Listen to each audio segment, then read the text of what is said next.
Bismillahirrahmanirrahim. I am Dr. Mohib and the topic is the left ventricle of the heart. Look in anatomical position again. This is the right atrium and this is the left atrium. This is the right ventricle and this is the left ventricle. This is the pulmonary trunk and this is aorta and this is superior vena cava.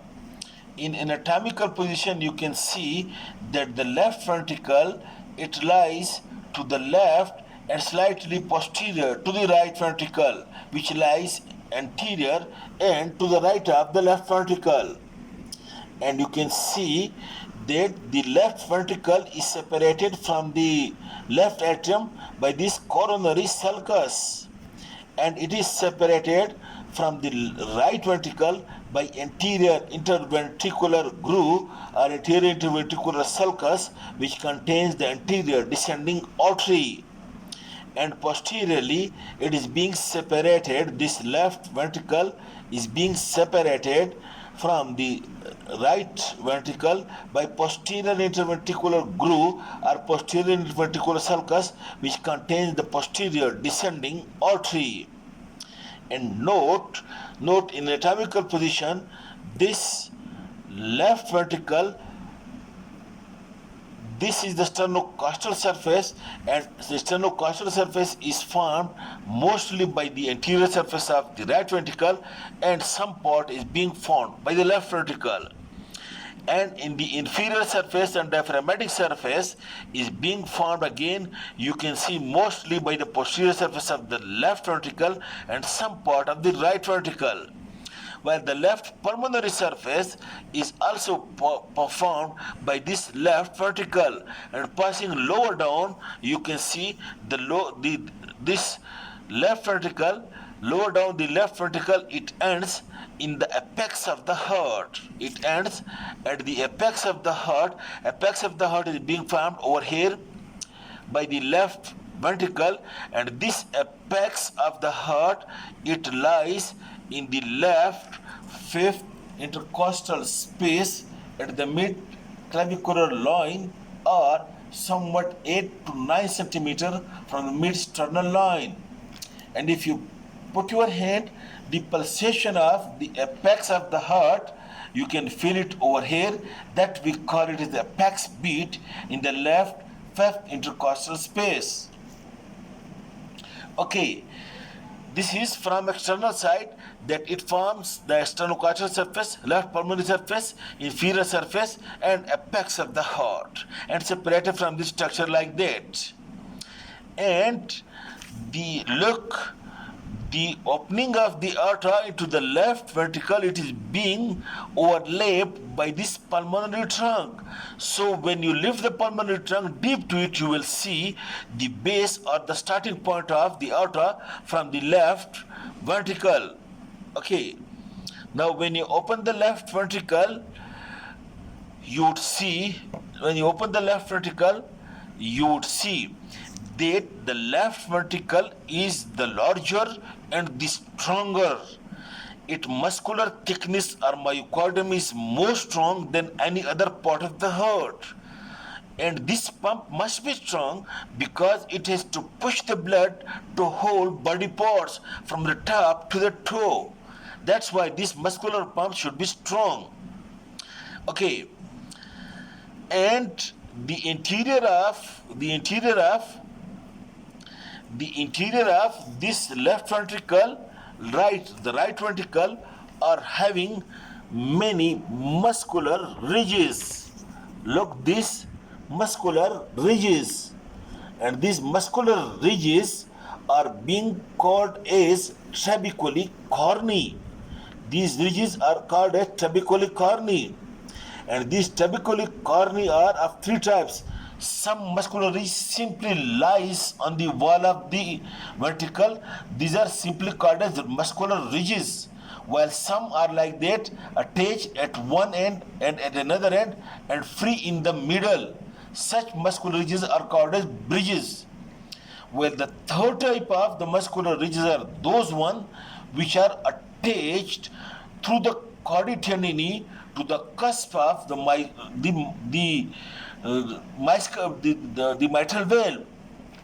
So in this way, the trabeculae corni are of three: ridges, bridges, and these papillary muscles. And these papillary muscles are two. One at the anterior wall, these are called as the anterior papillary muscle, and another at the posterior wall, these are called as posterior papillary muscles. And these papillary muscles are being connected to the cusp of the bicuspid wall or mitral wall through this small cord-like structure, which are called as chordae tendineae. These I have shown you in the previous lecture in the actual specimen of the heart. These thin chordae tendineae attach the cusp of the mitral valve to these anterior and posterior papillary muscles, which when contact, it brings the cusps close to one another so that the mitral valve is being closed during ventricular systole. So that ventricular contact, the blood do not regurgitate upward into the left atrium, but the blood is being pushed towards the aorta, ascending aorta. Okay? And the septum which separate the septum,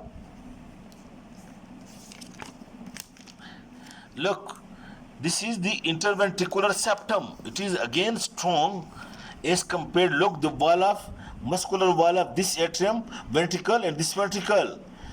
So this interventricular septum, which separates the right ventricle from the left ventricle, it is also very strong. And this lower part of the septum, it is muscular in nature, which we call it as muscular part of the interventricular septum. And this upper part, you look over here, this upper part of this interventricular septum, it is thin and more fibrous. And that's why this upper part is being called as membranous part of the interventricular septum, while this lower part, you can see, it is being made up of muscle fibers, the myocardium, that is called as muscular part. And note one point over here, look, that the left atrium is larger than the right, the left ventricle is larger than the right ventricle.